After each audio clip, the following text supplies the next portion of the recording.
Margaret, are you grieving over Golden Grove unleaving? Leaves like the things of man you with your fresh thoughts care for. Can you? Ah, as the heart grows older, it will come to such sights colder. By and by, nor spare a sigh, though worlds of wanwood leaf me lie. And yet you will weep and know why. Now, no matter, child, the name, sorrow springs are the same. Nor mouth had, no, nor mind expressed what heart heard of, ghost guessed. It is a blight man was born for, it is Margaret you mourn for. Sometimes I think all poets were born with magic wands, blessed with the power to whip up something out of nothing, to move one word this way and another that way and end up with a singularly masterful work product. Manley, Hopkins definitely came out that way, and Spring and Fall is a testament to that. Spring and Fall, unlike the name suggests, is not a portrait of the seasons of green and orange. The first indicator of that is the fact that he used fall and not autumn, which is after all the British English variant.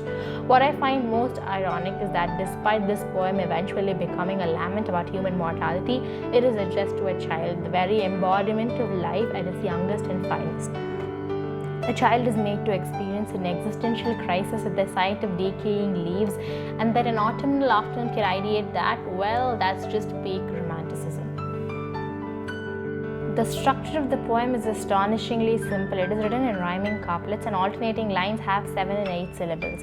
15 lines in total. It is written in sprung rhythm, a style evolved and widely used by Hopkins, where the syllables are grouped and stressed in a manner intended to resemble natural speech. The child, Margaret, is grieving over the shedding of leaves in the Golden Grove, which, as I understand, is a setting in the Game of Thrones, but is here meant to suggest a row of trees with golden orange leaves. The leaves are compared to human life, and Margaret, with her young and as yet unaffected heart, cares for both. But the fact is, as she grows and faces adulthood and the many, many sorrows it comes with, she will learn not to spare a glance for the decaying leaves. She will learn of mortality, and it will fill her with sadness, a sadness she cannot express or guess. Mortality or death, after all, is what man is born for.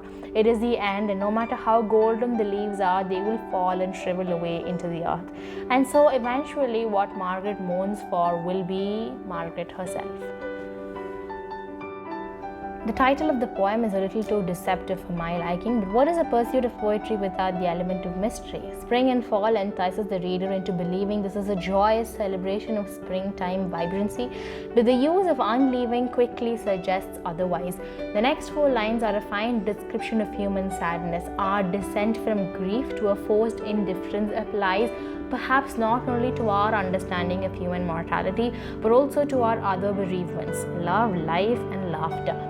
The 8th line is particularly evocative. The word wan immediately suggests pallor and weakness, and leaf meal completes the image of a decaying heap of leaves. The last 2 lines, though, are what took my breath away. Death is described as a blight man was born for, which is a little sad because while death may be the end, it is most definitely not the purpose, and yet Margaret cannot help mourning for Margaret.